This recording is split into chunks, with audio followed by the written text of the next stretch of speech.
And we should be live. I think we're live. Hey guys, how's it going? John Whitford here, and welcome to today's video. I'm going to be playing with some things on the screen here. So I am currently testing out a live streaming software I've always been curious about called Be Live or B.live. So say hello in the comments. I will be putting it up on the screen. If you can see it and hear it, that'd be fantastic. Let me know if everything's working correctly, as it is my first time doing this. But today I've got something really cool. I've got a tutorial as well as rapid fire Q&A that I've got from a lot of students and subscribers of mine that I'm looking forward to sharing with you all about selling your stuff online. And so go ahead and let me see if things are working here. Leave in the chat if it is. If not, I'm just going to go ahead and go through the content because I've been a little bit heads down working. Okay, looking good. Cool. So I can do this now too. Ooh, look at the little wide view of the camera. How cool is this? All right. Hey, Susie, thanks for letting me know things are looking good. Oh, and then my little stream assistant automatically put a nice comment up on the screen. So if you want your beautiful face like my wife's to show up on the screen, go ahead and leave a comment down below. Cool. Okay. Be alive. Be alive. Look at that. Be live.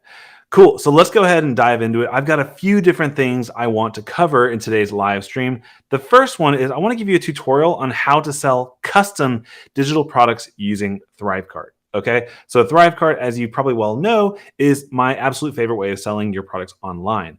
Now, selling courses and selling ebooks and all that are pretty simple and pretty easy, run-of-the-mill way of selling and delivering and fulfilling your products.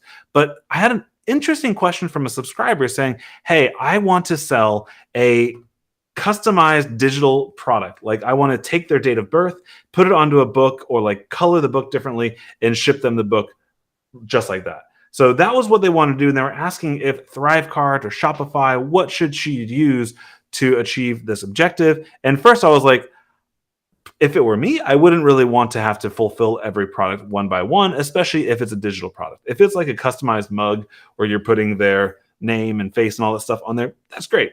Digital products, there's going to be a reason for that, whether it's a gift or novelty, something like that. But is it possible to create and sell custom digital products in Thrivecart? And the answer is yes. In fact, I want to give you two different ways of doing this. One is, they're both very simple and they both require zero tech. So by the end of this video, you are going to learn how to set up the ability to get custom fields, custom information from your customers when they buy your products on Thrivecart. All right. So before we dive into it, if you don't have a funnel up yet, if it's not working quite right for you, feel free to head on over to, I should put a link in the chat right now, my free funnel blueprint. This is what I use every time I'm building a new sales funnel. It's a completely free download. You can go to unbeatabletech.com/funnel blueprint. I see it just added up on the chat there, which is super cool. And download your free copy of my free funnel blueprint. It walks through, I think it's the 7-step process that I'm using for every one of my funnels, including setting up the tech, mapping out which one, choosing the right funnel for you, all that great stuff. It's free for you. Go ahead and click on that link in the description and grab it. All right. So let me go ahead and dive into Thrivecart here. This is going to be hands-on, click by click. We're going to work through the entire process, and I'm just getting logged in here. There we are.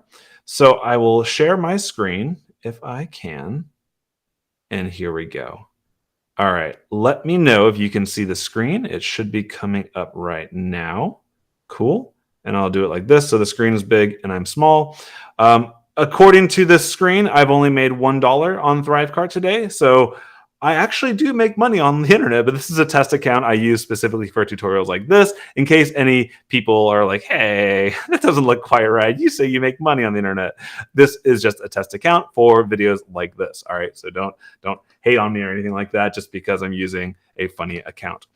All right, so what I want to walk through on this one is how to set up a digital product that can have custom fields included. Custom fields like date of birth, anything like that. We've already covered this.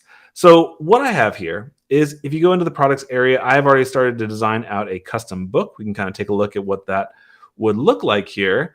And I'm actually using Bookify, which is one of our premium Thrivecart templates that you can also take a look at if you go to our premium template store. I'll put a link in the chat as well for this. Let me go to the call to action and hide that. So we put together tons and tons of awesome looking templates, whether you're selling digital products like printables or books or courses or coaching. There's a Thrivecart template that should work just right for you. We've gotten tons of great feedback. You can go take a look at the link I just put into the chat and take a look there. For the sake of this demonstration, I'm going to use Bookify because the person who asked me the question wants to sell a book. So I was like, hey, that just kind of makes sense. So this is the idea of this template where we're showing all these great things. But what if we actually wanted to collect more information from the customer when they're checking out? What if we actually wanted to get the date of birth, which, like, personally, I don't like getting all that personal information from people, but this is a use case for a customer. And if we wanted to add a custom field here, there's really two ways of collecting information. I'll go ahead and walk you through the first one now, which is simply adding additional fields onto the checkout form and then also showing you how to actually engage with that content once it's already done. All right, so let's dive into Thrivecart here. I'm going to go straight into the edit checkout of this product. And this is going to pull up in just a second. All right, so I'm going to scroll all the way down to the checkout form. Here we are. And if you click on the actual fields here, you've got the option to add things like business name or contact phone number, email, or physical address, things like that. But then there's a little checkbox down here that says add custom fields. All right. I'm going to check on add custom fields right here, and it's going to ask me to set up some custom fields. And I'm also just going to hide my face just to make sure that I don't cover anything up accidentally. All right. So that should be like that. Now, for field ID, this is something you're going to be able to look at after the fact and find the information in your database. I'm simply going to put in birthday as my field ID. And then the label is what's actually going to show up for your customers when they're on the checkout process. So here I'm going to call it, let's say, your birthday. And I'll put in mm/dd/yy. Ooh, why? I think that's enough Y's. It's a lot of Y's. All right. And then I think this is pretty important to include it in your customer's invoice. What that allows you to do, let me kind of come on the camera here. If you put the information on the customer invoice, the customer has a record of what they put in the checkout field, which is pretty important to me, especially if, let's say, this is like a custom order and they think you did it wrong, but you can kind of show them, hey, on the invoice, this is what you put on the information. I can't double check your work. So I think that's a very useful feature to have there. So let me go back to my screen. And you can add another thing here. So let's also maybe want to have a custom color. So we'll say color over here. And your favorite color, Python, right there. Okay. My favorite color is blue, no green. All right, so now we have our checkout form as well as our payment information, coupon codes, all that great stuff. And then you can keep going with more testimonials and more sales page content, which looks great. All righty, so we've done that. That is version number 1. Let's go ahead and just run through. Well, to save your time, let me set up both version 1 and version 2. So version 1, and we're gonna show you how this all works. Version 1 is simply adding the information at checkout, which has some pros and has some cons. The pros is it's one less step for the customer to take care of and for you to look at. The cons of this, however, is there's more information you're asking at checkout. And what that does, as the digital marketer, and all of us will understand, the more stuff you're asking for people, the longer the checkout form is, the less conversions, the less purchases you would expect to get over time. So you want to make it easy for them to buy from you while still getting the information you need, okay? So you might get less sales, but it might be easier for your customers. You kind of have to walk that line and decide what's right for you. That's version 1. Version 2 is setting up a post-purchase process where you collect the information on the thank you page after the purchase is done, all right? So I wanted to kind of show you where we're going with all this as we're doing it. So now let's go back into our editor because I want to go ahead and do them both just so there's less bouncing back and forth and less test transactions we're making. All right, so this is the sales page, right? Or the cart page as they call it here. We can also click over here to the success page. So this is what's going to happen. And you can see we already have some built-in content here for you if you purchase our Bookify template. There's some pre-built content. I'm going to remove some of this and just keep this very simple. And we could say is customize your blank, like your book, your mug, whatever it is you're selling, you can have them customize it here. And then Using a hyper sophisticated software called Google, you can create a form. So I'm pretty sure most of us have either built one of these or have at least used it in the past. Oopsies. Oh, here I am, all messing myself up here. We've all probably used a Google form in the past. You can create them. You don't even need a professional Google account. You just go to I think it's just drive.google.com, create your account, and then you can build a form like this. So to save time, I built out a simple form showing custom order input for Thrivecart, where I'm asking for a birthday and asking for a little drop down of color. All right. So what I'm going to do now is you also probably want to get their name and other things like that to link it up to the order that actually happened in Thrivecart. You get the idea, right? Put whatever information you want here. It's just a form. Now I'm going to click on send, and I can actually get little brackets over here. And this gives me HTML, which sounds very scary, but we're not going to be scared today. We're going to do this. So I'm copying that HTML, and now I simply need to bounce back to my thank you page, which is where we are right here. And there's a block, which I'm covering up. So let me go to the screen only. I'm going to go to the HTML block. I'm just going to drag this. Did I get it? Here, there we go. And I'm just going to drag it underneath there.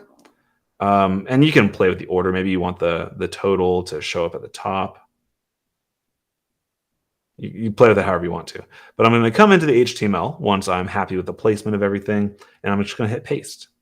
All right. And what that's going to do is actually show the form that that you want them to see directly there on the screen when they get to the thank you page. So I personally like this one a little bit more. I feel like I really don't want to collect a whole lot of information on the checkout. I want them to go ahead and complete their purchase. And on the thank you page, even after they make their purchase, they can come back to this page and update it or whatever they need to do. They'll have a link back to this thank you page once they're done with the purchase. All right. So now let's go ahead and do a test transaction where we can see how both of these would kind of work out in practice. All right, I'm going to save and get the URL, get the link, and take a look at this page. All right, so what's beautiful about Thrivecart and the templates we put together is you can build as long and as meaty of a sales page as you'd like, and whenever you feel like it's a good time to make an offer, to go ahead and click the buy button, they don't need to click to other pages. They don't need to have more steps in their process. They can click this buy button and it'll take them right down to the checkout form. All right. And what's cool about this is take a look. So now because we added in the custom fields, you can see there's more information we're asking for on the checkout form, which again, I'm going to like saying this too much, right? Like I'm not a huge fan of this because I feel it does add friction to the process, but it gets the job done. So let's go ahead and put our information in here. My name is John Whitford. Nice to meet you. And let's use this email address. And now it's asking for your birthday. Now, one downside here is there's no real validation. Like I could put in 5 digits for the month and it's just text. Okay, so just be aware of that limitation here. But again, it's pretty easy. So I'll put in a different birthday. I am not born on January 1st, but I was born in 1988. And then we can ask for your favorite color. I'm going to say blue. Agree to the terms. And now I'm going to I found this out. I'm going to make a real purchase, and I'm going to hide the screen while I do this because you actually need to have a real transaction to show all the invoice and all the history. So let me put in, I'm buying this for $1, just double checking. And I'm going to put in my credit card information now. While I'm doing this, put in the chat your favorite color, and I would appreciate that. Being goofy today. And put in my little 3 digits. Okay.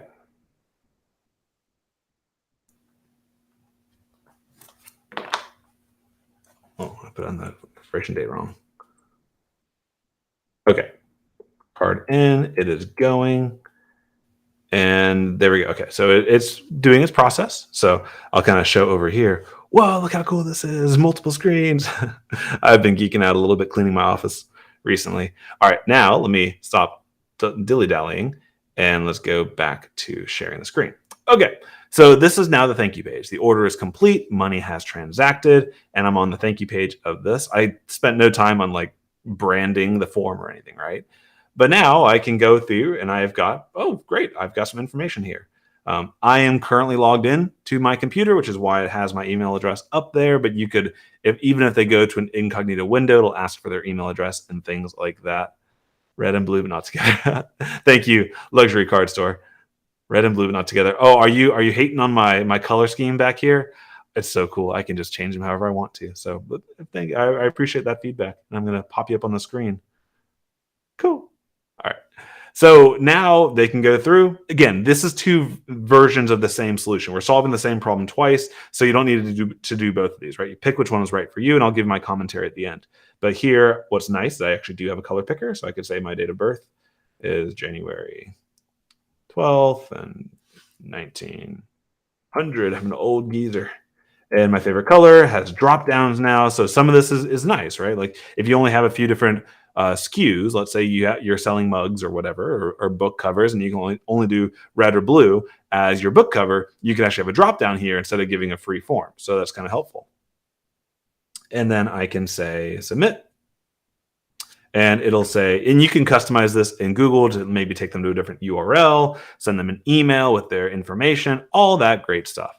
But the job is done. So what does this look like in the back end? What do you do as the seller, right? Okay, you got money, but now how do I get access to this information? So we're going to come back, and here's the order I just did.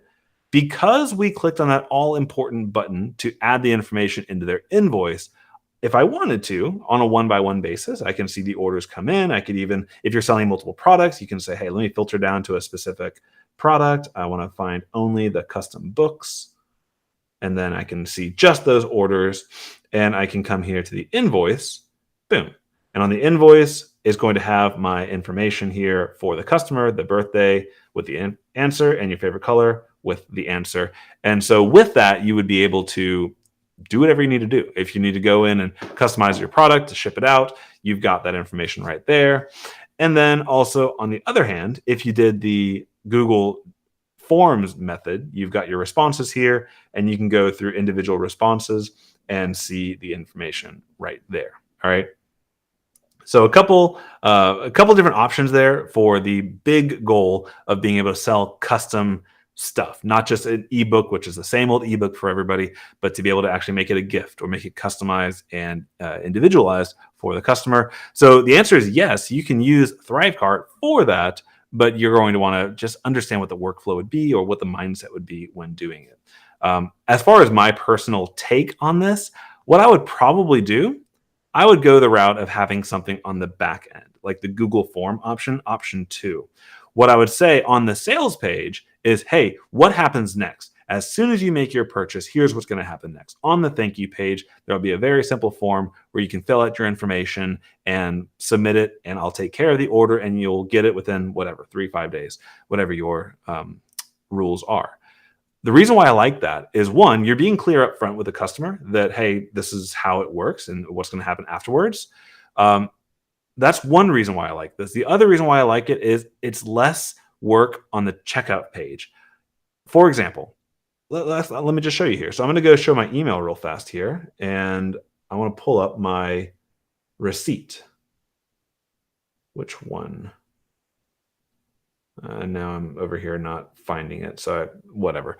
But on your receipt, when you go through, it's going to have a link that's going to take them back to that thank you page where you can go in. So if they're wanting to make the purchase and you have all this information on the checkout form right there, they might not know the date of birth of their great-granddaughter or whatever, like whatever their issue is.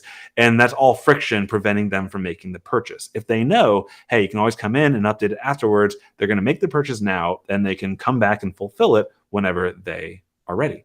All right. So Luxury Card Store says, this sounds so cool. And I'm just going to throw it out there. If you're selling luxury cards, hey, this could be something for you to do of actually customizing your luxury cards. So hopefully that was helpful. If you have any questions for me, feel free to put them into the chat. I've got a number of questions from customers who have purchased Thrivecart using our affiliate link, which is in the comment section down below or in the description down below. If you do purchase Thrivecart using our affiliate link, it's just unbeatabletech.com/Thrivecart. Then you also get access to, I think it's 30 days, or is it 60 days?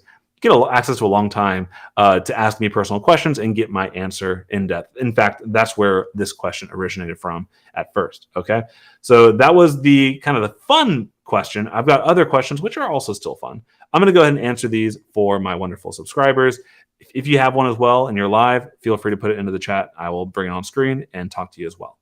All right, so the first question I got from one of my Thrivecart supporters is, how can you hook up Thrivecart to your email platforms? She understands that you can make the purchase and you get the emails like in your Thrivecart dashboard on the transaction screen, but how do you actually get all this to work and send it over to MailerLite or ConvertKit, whoever you choose to use? So super simple, couldn't be easier. Let's go ahead and walk through that real quick. So inside of Thrivecart, whenever you're logged in, you can click on your little profile picture up there, which mine I never bothered to set up. And you can go to your settings right here, and you have your integrations. And there's a whole host of email marketing platforms. They call them autoresponders here. You can click on that and choose whichever one you want to use. I've used MailerLite for some businesses. I've used ConvertKit for other businesses, and they're all fine. Use whichever one you want, right? Once you have selected yours, let's say Drip, for example, it should give you some very easy instructions like, hey, sign in and you're good to go. Once you've done whatever steps you need to, and if it's not as easy as just signing into your account, there will be a video there that Thrivecart is very good at showing you exactly what to do. Once that's set up, let's go back into our test product we just made for an earlier video. We'll click on Edit. Now, the behavior tags over here is where you want to be. So this little behavior section allows you to customize the interface, like how these two systems talk to each other.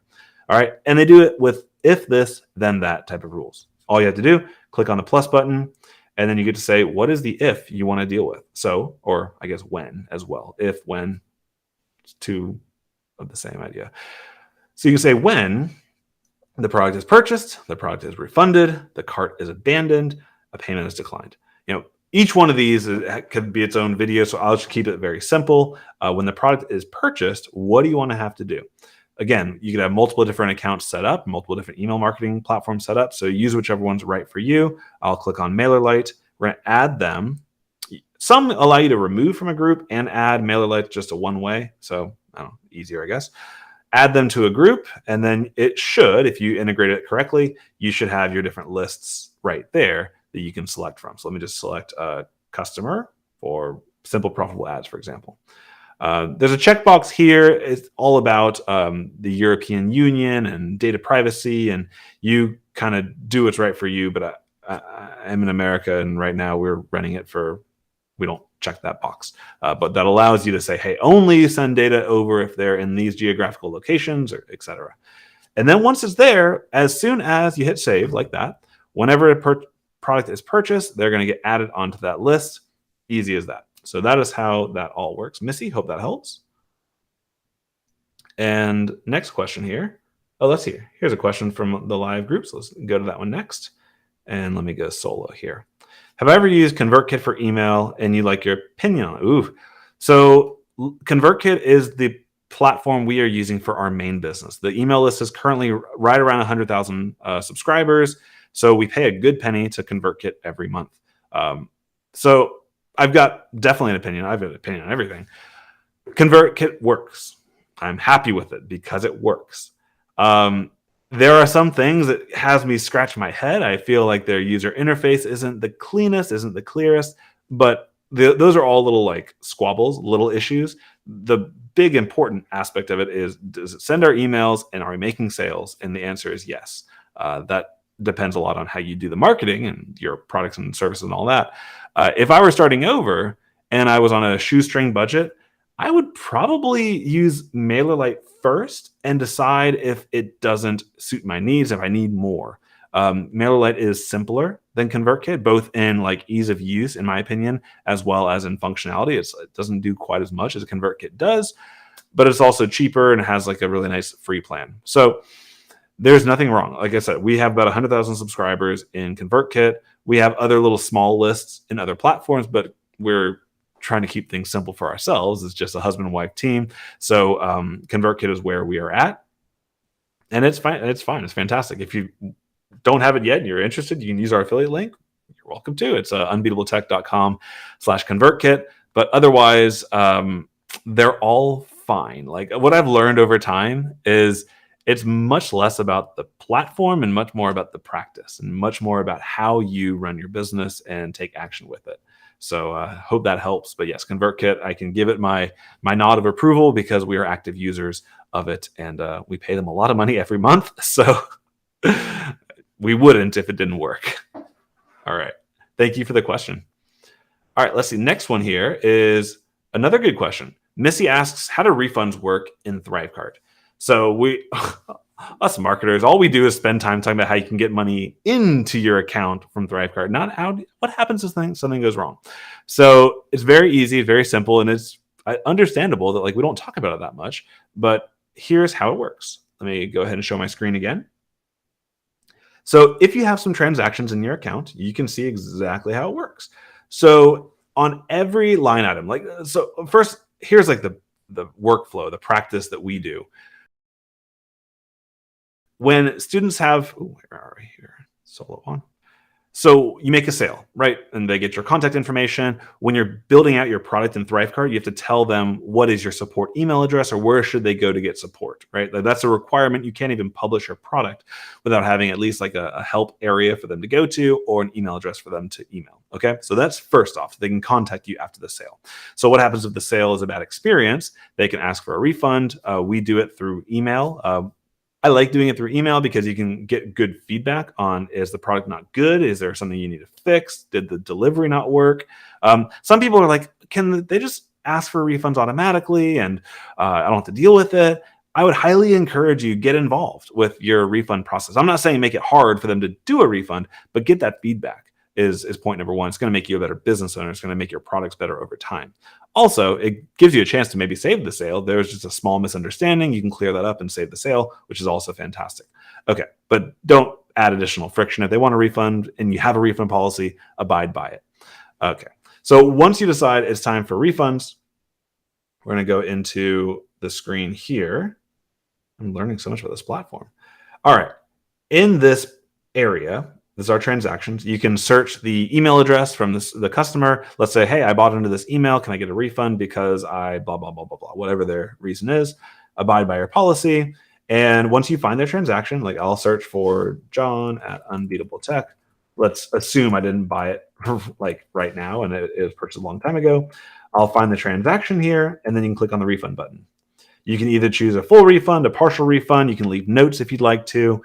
And let's see, does that go back? Yeah, it will not be displayed to them. So this is like internal notes. If you want to talk to your team about what's going on with refunds, you can do that there. And you can also say, hey, refund them 50 cents on this $1 transaction. And let's go ahead and do it. So I'll do a full refund and I will click the button. Are you sure you want a refund to this person? Yep, refund. Processing refund. And it's done. Okay, so a couple notes here. What's actually happening? Well, Thrivecart doesn't accept the money. Thrivecart is just the shopping cart platform. It's kind of like the middleman here between your bank account and the customer and the payment processor. The actual payment processor is likely going to be either Stripe or PayPal, right? So you choose one of those, you plug it in, you do the integration with Thrivecart. It has video instructions for all of that. Once that's done, all the record keeping of that real transaction happens inside that payment processor, either PayPal or Stripe for the sake of this example. When I bought with a credit card on this test video, or the previous test video, if I clip this out by now, I use Stripe because that's what does all the credit card magic. Okay. So when I click the refund button inside of Thrivecart just now, what's actually happening is Thrivecart is talking to Stripe. It's saying, hey, this is the order. This is the amount. Give it back to that account. Okay. Pay them back. And Stripe says, okay, cool. And Stripe is actually taking the money back from your balance. So, and I don't want to get too deep, but you have a balance in Stripe. And if not, then they're going to pull it from the bank that's linked to Stripe. And they're going to take that money from you and send it back to the customer automatically. It's also going to send an email saying, hey, you've been refunded. This is the amount. Please expect it to hit your bank in 2 to 5 days or whatever their stuff is. So that's how it works. Pretty easy. You don't need to go in and do a whole lot of work and just make sure that you are abiding by your own policy. All right, cool. Alrighty, I'm just gonna take a little drink of water, kind of go wide view here. You guys like I tried to do some cleaning. Literally, so if you can see, I'm pointing at the screen right here. This is like a massive, I can probably do this. It's a massive ultra wide screen I literally found on the side of the road. Somebody was throwing it away because one of the ports didn't work properly. So I just simply plugged in a different cable and it worked just fine. That doesn't happen every day. All right, next in from Nagaraju. I probably butchered that name. If so, I apologize. You can feel free to put in the comments the proper way to pronounce it. But he's asking how to remove the download button from videos in Thrivecart. And this is really an interesting question because Thrivecart is an awesome it's an awesome online course platform, but they don't actually do their own video hosting. So you're going to want to pick your video host of choice. YouTube is a popular one. The downside there is it's very easy to copy those URLs and do all sorts of and share that stuff outside of your course. But that's a popular free one. The one that I use and recommend is called Bunny. And if you search on my YouTube channel, you can see a review and tutorial showing bunny.net, which allows you to host all your videos, all your files, all your PDFs and downloads directly there. And then you simply plug in using the video element on Thrivecart Learn for your course. The benefit of that is you've got a lot of different options. You can add transcripts, add subtitles. You can allow download or disallow download. But it sounds like the way that Nagaraju is using is like just a standard MP3 or like a MP4 in the cloud, and you have limited control over what you can do there. So that's why video hosting, especially for professional use, is a big business. But Bunny.net is the most affordable option there that I would recommend. All right. And then the last question for today also comes from Nagaraju. And he wants advice moving his courses from Udemy to Thrivecart Learn. And this is a great question. So I launched my first Udemy course in like 2016, 2015, something like that. And it's a great course. First thing I'm going to say here is double check your terms of service when you uploaded your content to Udemy. I'm not sure. I'm just going to call it out there because I know this is one of those grounds that could be an issue. Make sure you can take that content and duplicate it on a different platform. I'm not sure. I'm not a lawyer or anything like that, but just read over the terms that you signed when you created your course on Udemy to make sure you can duplicate it on a different platform. I'm not sure about that one. Assuming you can, though, there's a video that we did recently where we moved everything off of Teachable and moved it onto Thrivecart Learn, and that covers everything, the exact step-by-step of what we did. And I'll link that down below the description of this video and maybe in the comment section as well. But it's a bit of a process. Like the general process is going to be you take all the content off of your old host, like your Thrivecart, your Teachable or your Udemy, and you upload it to the new section and you choose a video host and you add your downloads, all kinds of stuff. It's a bit more in-depth than simply like clicking the move button and moving stuff over from one platform to the next. So be aware that there's a bit of work involved. The other part of his question here was on adding comments and community and other aspects inside of the Thrivecart Learn platform. I do know they're working on the ability to add comments and community on the lessons, but what the short answer is, unless you're adding in a discuss or some other chat widget that you can add in to every lesson, that could be an option for you. Go and find a third party. I think even Facebook, you can like get a Facebook chat widget and add it in there. But what I do is build your community outside of the course. I like to think of it as your course is where you go to learn, and then the community is where you go to implement or engage or talk to the creator, whatever you want to do like that. I know it's common to have comments inside the course itself. That's currently a limitation of Thrivecart, but you can easily get around it by having a companion Facebook group that goes along with the course or a Slack channel, however else you'd want to build that community where they can have access to each other and potentially to you as well. Alrighty. So that was everything for today. Kind of a final reminder, if you're interested in getting your own funnel up and running, I'm trying to get this thing to work. Hide this one. There's so much to play. So many clicks to do on this thing. It's so fantastic. But if you're enjoying kind of working with Susie and me, and you want to kind of get our step-by-step process of building out new funnels, we put together a blueprint for you. It's called the Funnel Blueprint, ha ha ha. And you can get it by going to the link I just put into the chat. It's unbeatabletech.com/funnel blueprint. And yeah, thank you guys for joining me. I know this was kind of all over the place with new software and new fun stuff, but thank you for spending some time with me. I really appreciate you, and I'll see you guys in the next video. Take care.